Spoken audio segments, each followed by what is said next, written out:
Përshëndetje të nderuar miqtë e mi. Jam këtu pranë jush për të ndarë historinë e radhës. Një histori që në fakt do të tronditeni të gjithë. Motra motrës ja merr burrin vetëm për shkakun e pasurisë së babait, që babai e ka lënë pasurinë tek motra e madhe. Është një histori tronditse, është një histori e paimagjinueshme, në çfarë ditë kemi arritur ne. E kam të vështirë të flas për këtë histori, por ndoshta duke treguar do të lehtësoj shpirtin tim. Unë jam një grua nga Prishtina, e rritur në një familje të ndershme ku fjala dhe besa kishin vlerën më shumë se çdo pasuri. Baba im ishte një njeri i rrallë, punoi gjatë gjithë jetës në dirse të ballit, për të na lënë diçka që të mos na mungonte asgjë. Kur ai ndroi jetë, na la një pasuri të konsiderueshme, një shtëpi të madhe në qendër të Prishtinës, një tokë dhe disa para që i kishte kursyer me shumë mund. Ishte amaneti i tij që ne ta ruanim me shumë kujdes, sepse ishte mundi i jetës së tij. Unë atëherë isha e martuar prej pak vitesh me burrin që mendoja se ishte dashuria e jetës time. Ai ishte gjithçka për mua, i besova më shumë se vetes. E lash çdo vendim në dorën e tij sepse mendoja se një grua e mirë duhet të qëndroj pas burrit të saj, ta mbështesë dhe t'i japë gjithçka. Por kurse e kisha menduar se ai do ta shfrytëzonte dashurinë time për të më shkatëruar. Në fillim gjithçka më dukej si një prall. Jetonim mirë, kishim plane, ëndra, donim të shkonim në Greqi për një jetë më të mirë. Ai më binte çdo ditë se duhet të investonim atje, se do të hapte një biznes, se do të bënim një fillim të ri. Ndërsa unë pa u menduar diherë, i dhash të gjitha dokumentet e trashëgimisë që më kishte lënë babai im. Nënshkrova çdo gjë me dorën time, sepse besoja dhe e doja. Ishte viti më i errët i jetës time. Brenda një muaji çdo gjë më përkiste mua. Çdo copës nga jeta e babait tim kaloi në emrin e tij. Dhe unë e ndjeva, e dija në shpirt që diçka nuk shkonte, por isha aq e verbër nga dashuria, sa e mbyllja çdo zë që më thoshte kujdes. Ai u bëi ftohtë me mua, filloi të largohej, të qëndronte më shumë në telefon e më pak në shtëpi.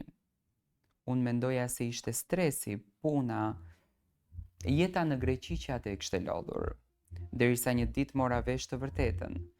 Një e vërtet që më preu frymën, më vrau zemrën dhe më rrëzoi në tokë. Ai më kishte tradhëtuar, por jo me ndonjë grua të huaj, më kishte tradhëtuar me motrën time. Motra që e rrita me duart e mia. Motra që i kam bler rrobat, që e kam ndihmuar të shkonte në shkollë, që e kam dashur si bijën time. Ajo kishte shkuar në Greqi me të për ta ndihmuar gjasme. Por në të vërtetë më kishte marrë burrin edhe bashk më morën gjithçka. Të dy u zhdukën, nuk moram asnjë lajm. Shtëpia babait u shit, toka kaloi në emrin e dikujt tjetër, parat u tretën. Unë mbeta e vetme. Vetëm në Gjermani kisha ardhur për pak muaj për punë. Kur u ktheva s'kisha as çelësin e shtëpisë, në shtëpinë ku unë jetoja, as kujtimet, as nderin, as dashurinë, vetëm boshllëk. Ditët e para ishin si një mangët që nuk mbaronte. Nuk haja, nuk flija. E ndjeja sikur më kishte vdekur jo vetëm dashuria, por edhe një pjesë e shpirtit tim.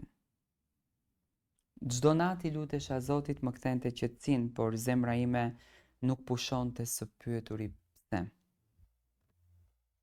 Pse nga të gjithë më tradhtuan pikërisht ata që unë i desha më së shumti? Pse një burr që e vesha me dashuri më zhveshi nga dinjiteti? Pse një motër që e ngrita me duart e mia më shkelmoi pa mëshirë? Vitet kaluan dhe unë mësoja ngadalë të jetoj me plagën.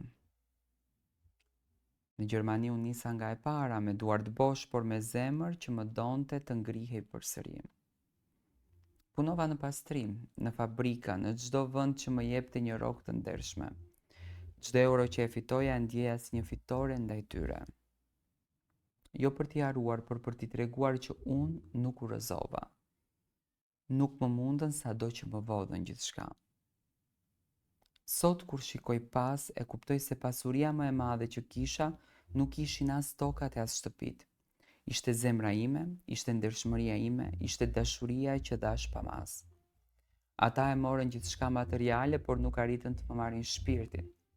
E unë jam ende këtu në një vend huaj, por me kokën lart. Mësova të mos jap gjithë besimin kujtdo, të mos e ngatroj dashurinë me verbëri e as familjen me gjak e ftohtësi. Mendova se jo të gjithë do thonë të dua e thonë nga zemra, disa e thonë për të rënuar, për të bërë rob të ndjenjave të tua.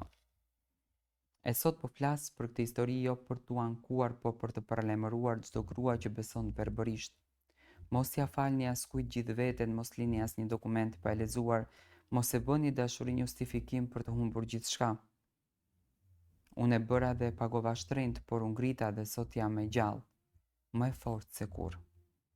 Nëse më pyesin nëse e kam falur, jo, nuk e kam, sepse disa plagë nuk shërohen kur. Por kam mësuar të jetoj me to. E ndonjëherë kur shikoj qiellin, mendoj për babain tim. Mendoj si do të ndihej po ta dinte çfarë ndodhi me pasurinë që na la. Dhe i premtoj çdo ditë, baba, unë se lash veten të ma shkatrojnë. Më morën gjithçka, por unë mbeta njeri, dhe kjo është fitoria ime më e madhe.